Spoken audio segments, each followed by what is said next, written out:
பூங்காட்டு நேயர்களுக்கு வணக்கம். நான் டாக்டர் விஎஸ் நடராஜன், முதியோர் நல மருத்துவர் பேசுகிறேன். இன்றைக்கி பதிவு என்ன சொல்ல போகிறோம்னா, பித்தப்பையில் ஏற்படும் கற்களும் அதுக்குண்டான சிகிச்சை முறைகளும். இது ரொம்ப காமனாக ஓல்ட் பீப்புளை பார்ப்போம். சார் ஒன்றில் ரொட்டீனாக ஒரு அப்டவுன் ஸ்கேன் பண்ணலான்னு போனேன். போய் பார்த்தோன்னா பித்தப்பையில் கல் இருக்குது, ஒன்று ஆப்ரேட் பண்ண சொல்கிறாங்க. அது உண்மையிலேயே அந்த கல் இருக்குதுனால சிம்டம்ஸ் எனக்கு ஒன்றும் இல்லை.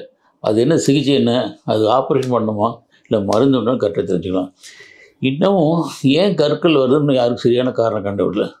அதிகமான ஃபேட்டி ஃபுட்டு, மிகுந்த கொழுப்பு சத்துள்ள ஃபுட்டு, மாவுச்சத்து உள்ள ஃபுட்டு, அப்புறம் நார்ச்சத்து குறைவுள்ளான food, high calorie, high fat, high carbohydrate, இந்த டயட்டில் தான் முக்கியமாக வருதுங்கிறாங்க. அதெல்லாம் இப்போ லேட்டஸ்ட் என்ன சொல்கிறேன்னா, சீனி சர்க்கரை, ஒயிட் சுகர் பார்த்துக்கு இந்த கல்கண்டெலாம் பண்ணுறோம், அந்த சீனி சர்க்கரையில் வரது வாய்ப்பு இருக்கிறாங்க. மது அதனால வருதுன்னு சொல்கிறாங்க. பட் இதெல்லாம் எதுவும் ப்ரூவ் பண்ண கிடையாது. இன்றைக்கும் இதுதான் காரணம் அப்படின்னு சொல்ல முடியாது. But heavy food, fatty food, high calories இதெல்லாம் சாப்பிட்டுட்டு நார்ச்சத்து குறைவான நூல் சாப்பிட்டு வர கஷ்டம் இருக்காங்க. ஏன்னா சிம்டம்ஸ்னால் நார்மலாக யங்கர் ஏஜ் பீப்புளுக்கு இந்த ரைட் சைடில் கால்பேட் இருக்குது. அதில் கல் இருந்தாவோ இல்லை இன்ஃபெக்ஷன்ஸாவோ பெயின் வந்துடும்.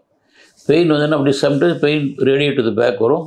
அப்புறம் ஜாண்டிஸ் வந்துடும், யூரின் எல்லோவாக போகும், மோஷன் கூட கலர் மாறி போயிடும். இதெல்லாம் symptoms of gall stones. But age ஆக என்னங்கன்னா, நான் சொன்ன டயட் அட்வைஸ்னாலேயே ஒரு ஸ்டோன் ஃபார்ம் ஆகிடும். பட் எந்த சிம்டம்ஸ் இருக்காது. சில ப்ராஸ்டேட்னு சொல்லி ஒரு எக்ஸ்ரே அப்டாமன் எடுக்கிறதுக்காக எடுத்து போய் பார்த்தோம்னா அது கால் ஸ்டோன் இருக்கும். ஸோ இதனுடைய சிம்டம்ஸ் சைலண்டாக இருக்கிறது main symptom. Sometimes it produce symptoms of pain. But என்ன ட்ரீட்மெண்ட், எக்ஸ்ரே எடுத்து பார்த்தோம், ஸ்கேன் எடுத்து பார்த்தோம், கால் ஸ்டோன் இருக்குது.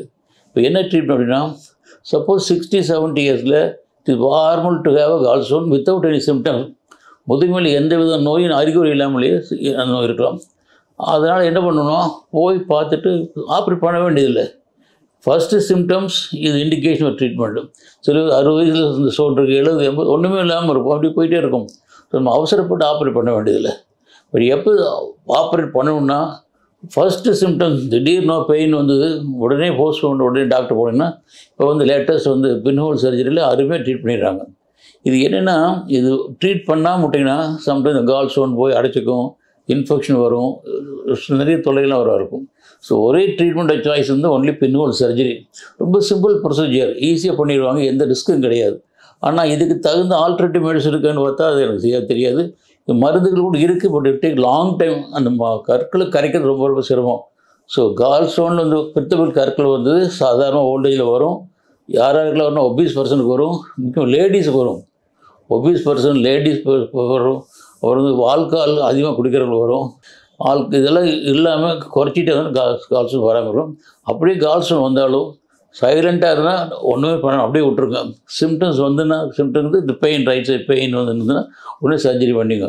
ஸோ கால் ஸ்டோனுங்கிறது முதுமையில் சாதாரண வரது தான், அதை பற்றி பயப்பட வேண்டாம். லேட்டஸ்ட் ட்ரீட்மெண்ட் பின்னோடு சர்ஜரி மூலம் இந்த கால் ஸ்டோன் எடுத்துகிட்டு நிம்மதியாக வாழ முடியும். நன்றி, வணக்கம். தொடர்ந்து இந்த மாதிரி வீடியோக்களை பார்க்க பூங்காட்டு சேனலை சப்ஸ்கிரைப் பண்ணுங்கள். இது நாளைய நல்வாழ்வுக்கான வழிகாட்டி.